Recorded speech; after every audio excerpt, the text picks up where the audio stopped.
Donc, Paul Saint-Pierre Plamondon est nouveau chef du Parti québécois. Je ne vais pas vous lire l'article, là, où on sait tout ce qu'il en est. Bastien a eu seulement 10 % au premier tour. On savait, il a été éliminé. Ensuite, Nantel, ensuite Gaudreault, et puis Plamondon est devenu chef. D'ailleurs, je tiens à dire que c'est ce que nous annonçaient les sondages. Hein, souvent, on dit les sondages, ils mentent. Oui, mais là, ça s'est révélé plutôt vrai. Bon, Guy Nantel, hein, qui repart faire de l'humour, lui. Ah ben, Guy Nantel, voilà, son ego a été un petit peu blessé, je crois. Il pensait pouvoir sauver le Parti québécois. Ça n'a pas fonctionné. Il manquait de doctrine, Guy Nantel, malheureusement. Il avait un style populiste, mais il n'allait pas au bout de la logique populiste, notamment sur l'immigration et sur l'identité. Il fallait qu'il aille beaucoup plus loin pour générer une traction. Il faisait plein de propositions d'extrême gauche. En plus, il faisait plein de propositions d'extrême gauche, tout à fait. Oui, c'était assez gauchiste, son truc. Oui. Alors, Paul Saint-Pierre Plamondon, c'est pas un identitaire. Hein? Il vient pas de nos rangs. Non. Pas quelqu'un qui écrit en secret pour la Fédération des Québécois de souche. On est bien d'accord. Sauf que c'est quand même un type qui a parlé de démondialisation, qui a dit que la mondialisation avait entraîné une prise de contrôle par des organisations supranationales et finalement par la haute finance. Il faut entendre ce qu'il dit.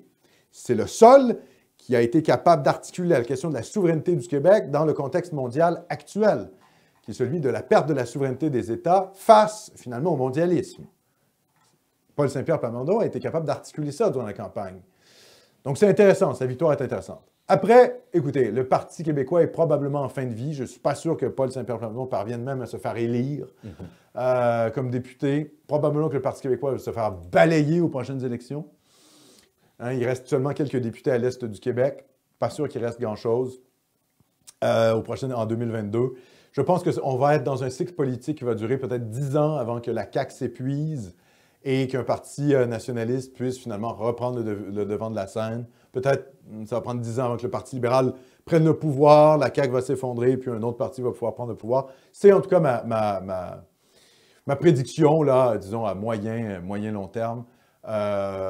Évidemment, on va voir l'effet que va avoir la COVID sur le taux d'approbation de François Legault, mais il ne faut pas se leurrer, là. Moi, vous savez, sur Internet, on est toujours renforcé par notre opinion. On pense que tout le monde pense que les mesures sanitaires sont délirantes. Moi, je pense que les mesures sanitaires actuelles, il y a beaucoup de gens qui étaient favorables il y a 2 mois, qui aujourd'hui sont beaucoup plus critiques, mais ça veut pas dire que c'est des gens qui ne revoteront pas pour la CAQ.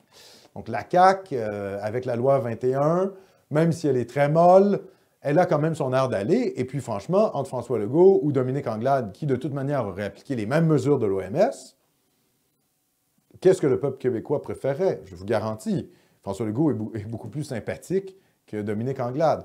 Donc, il y a des chances que la CAQ repasse aux prochaines élections et que le PQ soit balayé et que pour qu'il y ait un nouveau cycle politique qui s'annonce, ça prenne environ une décennie.